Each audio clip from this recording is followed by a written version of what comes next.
Good afternoon and welcome. This is ASO Television News. I am Richard Allechenwanyebe. The headlines. Mariam Mahmood wins Minister of State of the Year award.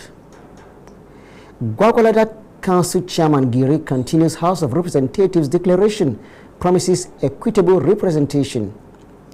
Federal Road Safety Corps confirms 16 dead in Okene Lokoja road crash. The news in detail. The Minister of the Federal Capital Territory, Barrister Ezenwo Nyesom Wike, has defended the construction of houses and other infrastructure for judicial officers in Abuja, dismissing concerns by the Nigerian Bar Association that such interventions could undermine the independence of the judiciary. Barrister Wike, who inspected ongoing judicial projects, including judges' quarters and the Court of Appeal Abuja Division, insisted that providing facilities for the judiciary was a long-standing government responsibility and not an attempt to influence the courts. He also accused the NBA of double standards over its relationship with government. He spoke while assessing projects lined up for inauguration as part of activities marking President Bola Ahmed Tinubu's 3rd year anniversary in office. We don't sell land. When I heard women say, don't sell land, we don't sell land. When business people come to say, we want to do this, we give them conditions and they sign memorandum of understanding. If from this period to this period, we've not done anything, government take back the land. So nobody, all this propaganda, selling land. Nobody sells government land.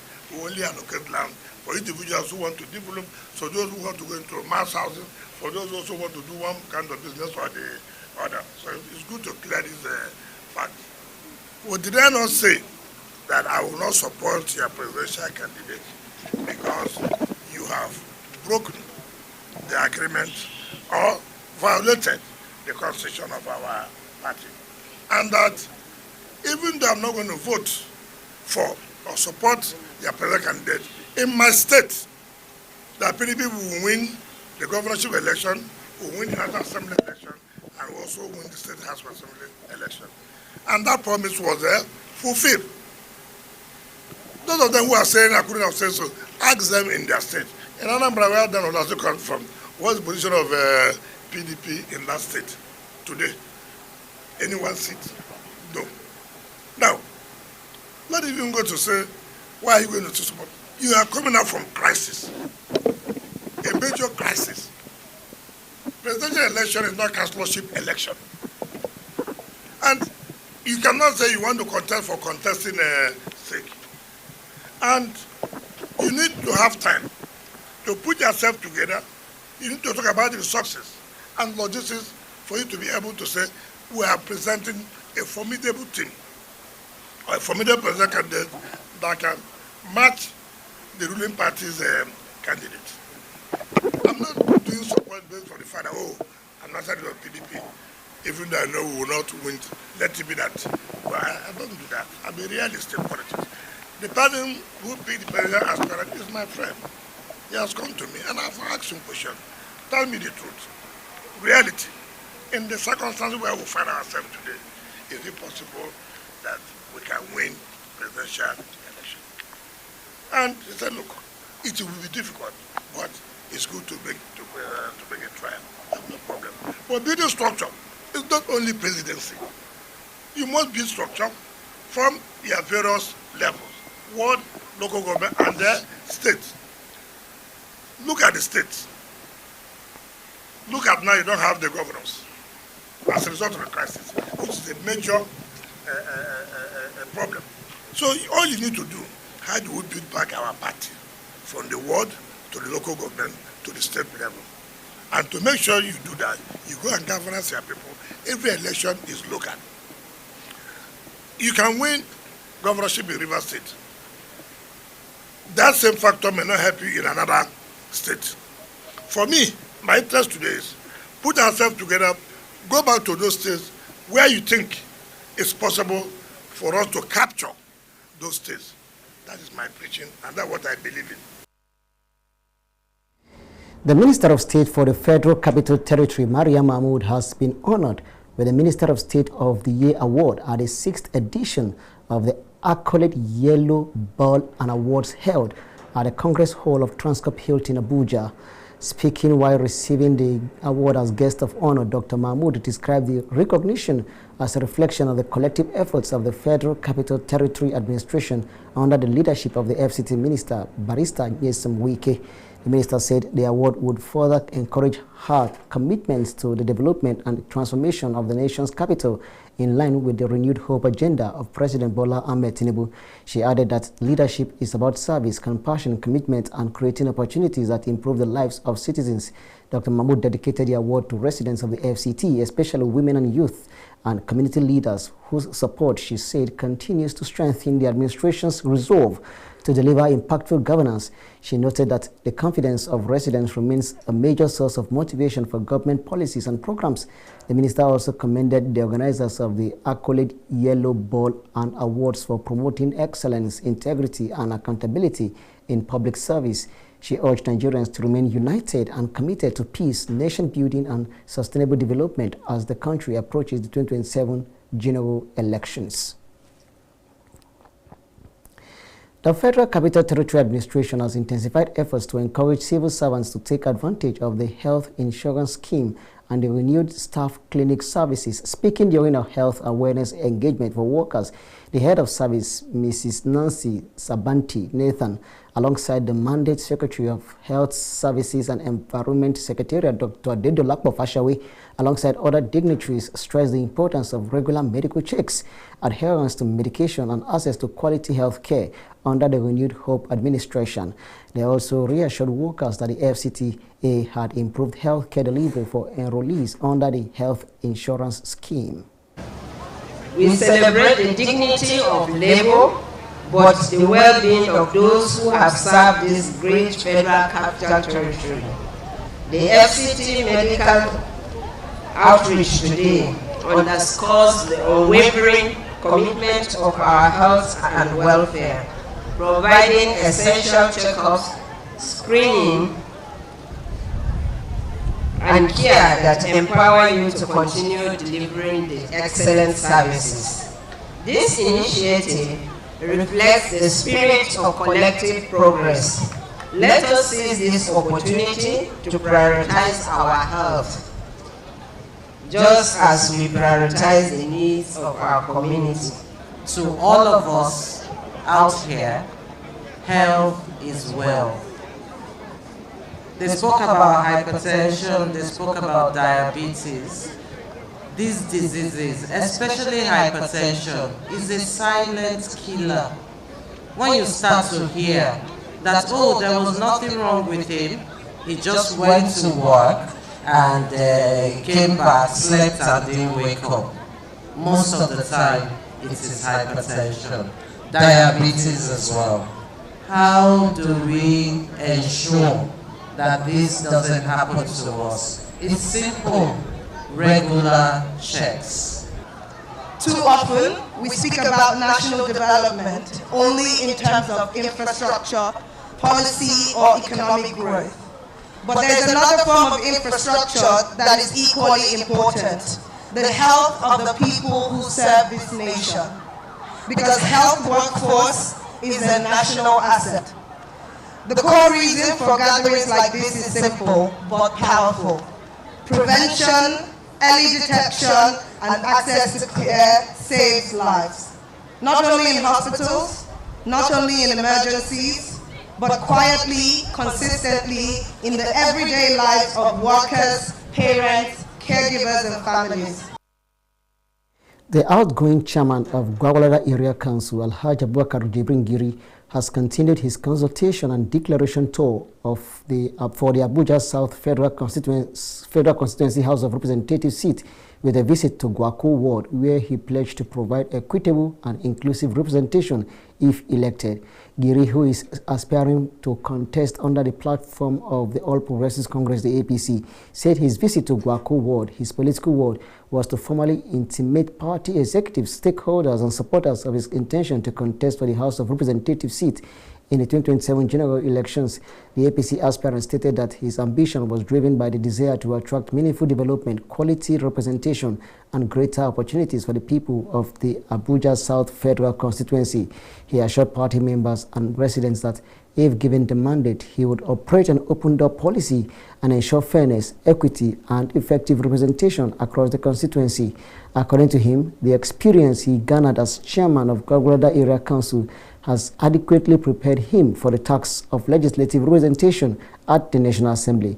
Alhaji Abubakar Jibrin Giri, who was accompanied by a large number of supporters and political associates, was warmly received by the APC executives of Gwaku Ward, party stakeholders, youth groups, and women supporters who expressed confidence in his leadership, capacity, and political experience. Speaking during the meeting, party stakeholders commended Giri for consulting widely and maintaining close ties with the grassroots, describing him as a leader with proven administrative experience and commitment to the development of the area.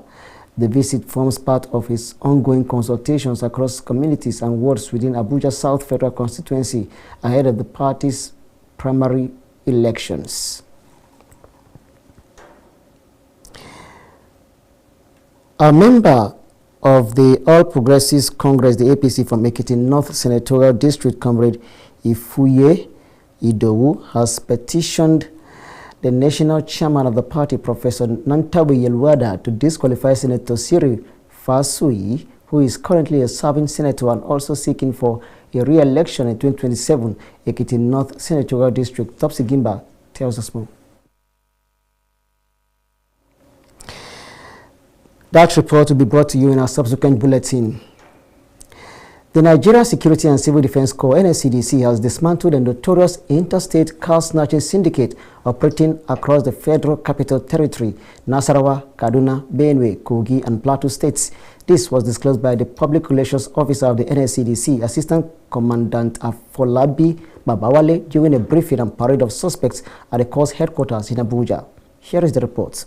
According to Babawale, the successes were recorded following the directive of the Commandant General, Professor Ahmed Abubakar Audi. He said, acting on credible intelligence, the Commandant General's Special Intelligence Squad arrested 6 suspects: Hassan Bukar, Adamu Musa, also known as Yellow, Ibrahim Aruna, also known as Biggie, Adamu Muhammad, Sahal Abdullahi Aliyu, and Abubakar Yusuf, while other accomplices remain at large. He also highlighted exhibits recovered from the suspects at the point of arrest. All the suspects have given voluntary information on how they operate and carry out their activities across the states earlier mentioned. We have been adequately briefed by the Commandant General Special Intelligence Squad, Commandant A.F. Dandaura, who narrated how the effective operations that led to the arrest of these notorious syndicates were carried out. The following exhibits were recovered at the point of arrest: a Toyota Corolla LE 2005, a Honda EOD 2004 model,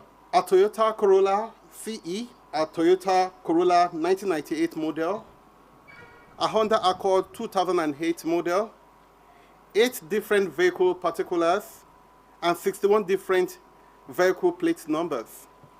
The Corps spokesman highlighted other cases as well as suspects arrested in the operations. Also, 2 suspects were arrested by the Nigeria Security and Civil Defense Corps operatives attached to Bua International Cement Factory, Opela, Esoko East in Edo State. This was a joint operation with the Commandant General Special Intelligence Squad. The suspects are Good Day Okagbe and Monday Precious. They were arrested with 4 24-liter jerrycan of hydraulics and have made confessions to their various involvement in the crime. In another development, 2 other suspects were arrested during routine patrol by our operatives at Bua International Cement Factory. They are Menasara Samuel Marcus and Sonny Abba. Menasara confessed to vandalizing a 16 meters cable and another 2 meters, which he pulled off the insulated cover and sold to Sonny Abba for 20,000 naira. The NSCDC reaffirmed its commitment to dismantling criminal networks, protecting critical national assets, and ensuring that all suspects are prosecuted to serve as a deterrent to others. The Corps advised the public to verify vehicle ownership documents before purchase and report suspicious transactions to security agencies. Richard Alechi Nwanyebe, ASO Television News. You're watching ASO Television News. Don't forget that you can watch us live on DSTV channel 392, StarTimes TV channel 127, and on Free TV, look us up on channel 507. On the UHF band, you can find us on channel 38. This news is also streaming live on our Facebook and YouTube channels simultaneously. Now, still to come, Federal Road Safety Corps confirms 16 persons dead in Okene Lokoja road crash. Don't go away. We'll be right back. Some things don't arrive. They've always been. Not for a day, for all of time. Until quietly, something shifts. Moving from someday to now. Women are not honored in time. They are woven through it, shaping every story, every voice, every breath. We are because she is, and because tomorrow they will be. Troops of Operation Fasanyama have neutralized 3 suspected terrorists and recovered weapons and ammunition during an operation in Zamfara State, the military said on Thursday. In a statement by the Joint Task Force Northwest spokesperson, Lieutenant Colonel Aliu Danja said troops carried out a fighting patrol in Kaura Namoda and Brendan Magaji local government areas on the 7th of May as part of efforts to deny terrorists freedom of action in the area. He said the troops reportedly encountered armed men at Domborun village, leading to what the military described as a fierce firefight. According to the statement, the troops overwhelmed the terrorists with superior firepower, forcing them to flee after suffering significant casualties. The military said 3 suspected terrorists were killed during the operation, while troops also recovered 1 AK-47 rifle, 1 machine gun, 1 locally fabricated handgun, 7 rifle magazines, and a total of 571 rounds of ammunition. The statement added that no casualty was recorded among the troops during the operation. Still talking troops of the Quick Response Force under Operation Enduring Peace have busted 2 illegal arms manufacturing factories in Vom, just south local government area of Plateau State, arresting 5 suspects and recovering a cache of illegally fabricated weapons and industrial equipment. The successful raid conducted on Thursday, 7th of May 2026, formed part of ongoing operations aimed at dismantling the supply chain of illicit firearms and enhancing security within the joint operations area. According to a statement by the Media Information Officer, Joint Task Force Operation Enduring Peace, Captain Chinonso Ote. The operation followed intensified human intelligence gathering and strategic surveillance, which led troops to the 2 clandestine arms production sites. One Captain Ote disclosed that troops apprehended 5 suspects who were allegedly caught in the act of fabricating lethal weapons during the precision raid operation. Items recovered from the illegal factories included 9 fabricated AK-47 rifles, 1 locally fabricated pistol, 4 MT4 AK-47 magazines, 7 skeletal AK-47 rifles, and 10 rifle butts. Other items recovered were 36 empty shells of 7.62 millimeter special ammunition, 4 revolver engines, 14 recoiling springs, 6 hand drilling machines, 9 flint machine, 4 welding machines, as well as assorted industrial equipment used in the illegal arms production activities. The statement noted that the suspect and all recovered exhibits are currently in custody for further investigation and exploitation. It added that troops are consolidating ongoing covert operations aimed at mopping up illegal circulated arms and ammunition within the area. The Federal Road Safety Corps has confirmed the death of 16 persons in a fatal road crash along the Okene Lokoja Road in Kogi State. The FRSC spokesperson, Deputy Corps Commander Osondo Ohiari, in a statement said the lone accident involving a Toyota Hiace commercial bus occurred Friday morning at Aku community after the driver reportedly lost control due to fatigue. According to the FRSC, 22 persons were involved in the crash. 6 other passengers sustained injuries and were taken to Specialist Hospital Lokoja and Osara Hospital for treatment. FRSC rescue operatives from the Zariagi Unit Command arrived at the scene within 15 minutes and carried out rescue operations. Corps Marshal Shehu Muhammad expressed condolences to the families of the victims and warned motorists, especially commercial drivers, against fatigue driving, speeding, and night travel. He advised drivers to take adequate rest before embarking on long-distance journeys, stressing that fatigue reduces concentration and reaction time, increasing the risk of fatal crashes. As part of its efforts to expand the scope of its skills acquisition and entrepreneurship development training for Corps members, the National Youth Service Corps NYSC has partnered with the National Automotive Design and Development Council. Speaking during the signing of a Memorandum of Understanding MOU on the inauguration of the CNG retrofitting training into the NYSC SAID program with the NADDC in Abuja, the Director General of the NYSC, Brigadier General Olakunle Nafiu, said the scheme has facilities that support a wide range of trainings, having facilitated the in-camp skill acquisition and entrepreneurship development training for more than 300,000 Corps members annually. He added that through the SAID program, about 1.5 million Corps members have engaged in the post-camp trainings in different vocations nationwide. General Nafiu said the scheme would continue to ensure that Corps members are better reformed and well equipped before the end of their service year. The Director General of NADDC, Otumba Joseph Osanipin, in his remarks said the council was committed to the integration of the CNG retrofitting training into the NYSC SAID program. He said the council's commitment to the MOU for an initial period of 3 years is a reflection of the seriousness it attached to the training. The Special Assistant to the President on Youth Initiatives, Dr. Titilokbe Badamosi, in her remarks said the core objective of the collaboration is to build certified CNG technicians through the Corps members that would support the federal government's energy transition agenda, while simultaneously equipping Nigerian youth with market-relevant vocational skills.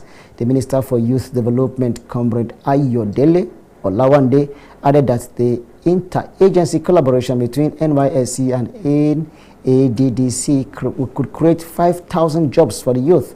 He called on other stakeholders to fill up the skill gaps and create an enabling environment for the youth to thrive. The Speaker of the ECOWAS Parliament, Memunatu Ibrahima, has called for stronger regional support systems to empower women entrepreneurs and traders across West Africa. She made a call while declaring open the Executive Masters organized by the Economic Community of West African Female Parliamentarians Association in collaboration with the West African Trade and Export Promotion Network. Speaking at the event, the ECOWAS Parliament Speaker described women traders as key drivers of economic activity in the region, despite facing challenges such as high compliance costs, poor infrastructure, and limited access to finance. She said the initiative, like the masterclass, will equip women with skills to negotiate better trade deals, strengthen advocacy, and expand access to regional and international markets. In a keynote address, trade expert Ngozi Egbuna stressed that sustainable prosperity in West Africa cannot be achieved without women's full participation in trade and industry.